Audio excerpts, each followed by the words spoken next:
Claudia Heinermann. I'm a documentary photographer and I'm based in the Netherlands. And I work on long-term projects. Normally I work a couple of years on a project.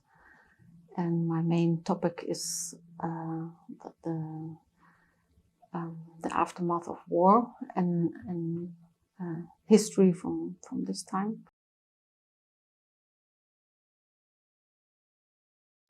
I worked before on a project with Wolfskinder.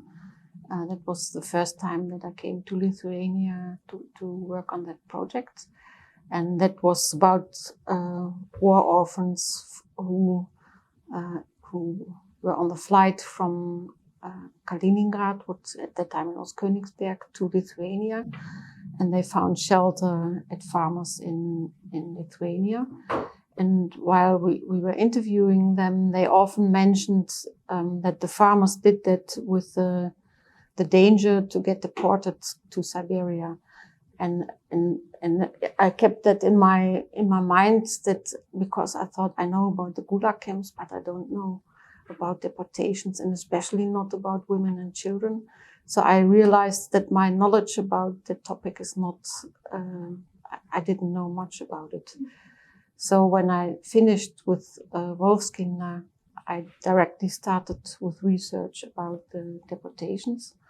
And then I started the idea of a trilogy because I found so much interesting material. So first I wanted to do one book, and then I thought there's too much which needs to be heard. So I thought I make a trilogy.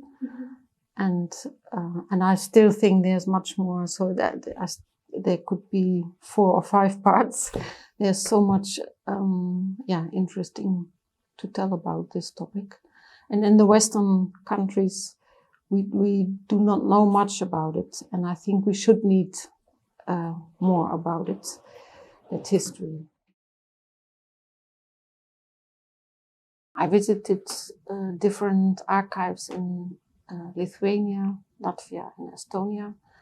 And from the Genocide Museum, from the National Museum, from the National Archive. So that places I visited.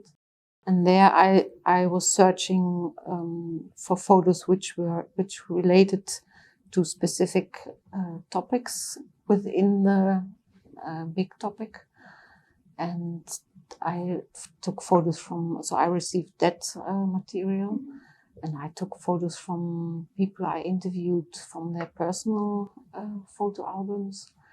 And that archive material was quite important for the whole project. So in Siberian Exiles 1, for example, there's one book with only archive material. So it was very, very important. And it tells a lot about the history. Mostly, I'm very welcome. Mostly, people really want to share their story. It's only a few times that someone refused because when someone's really too old or that was the only. I had maybe 2 times or 3 times that someone said, no, I'm too old, I don't want to talk about it anymore. But for all the others, I had very positive experiences. People want that history doesn't repeat. And so they want to, if they can somehow support the knowledge about this topic, they want to support it. The difficulty was the archive material, I think, because for some I cannot. With the previous book, I could get all the originals, take photos from original photos, and then you have a good quality.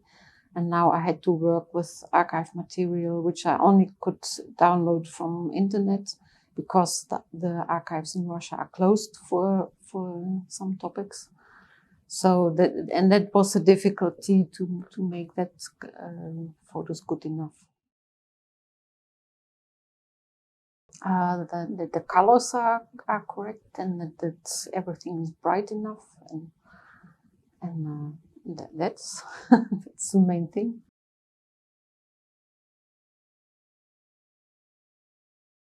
That's no option for me. It's for me, printing never will be that. A book is a book, and you need to feel it, and you need to smell it, and you need to have it in your hands. So that's it. I would never go for digital. No.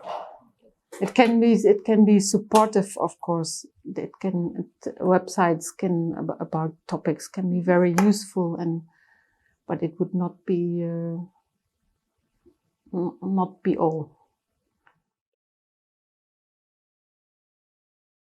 I can advise everyone to do it, because it's also very exciting to see your book growing, but and also important to check yourself. I didn't do that. I trusted before. I trusted completely on Raimundos, and I think he can do that very well. But it's also nice to be here myself. Yeah, we just had, for example, the cover. There was too much pink in it. Too much. Yeah, we didn't like that. And then they changed it to reduce that color. So you can do that in this process, and that's why it's good to be here. Especially for people from abroad, it's also from outside of Lithuania. It's also very nice to come to Lithuania. So I would take the chance and do that.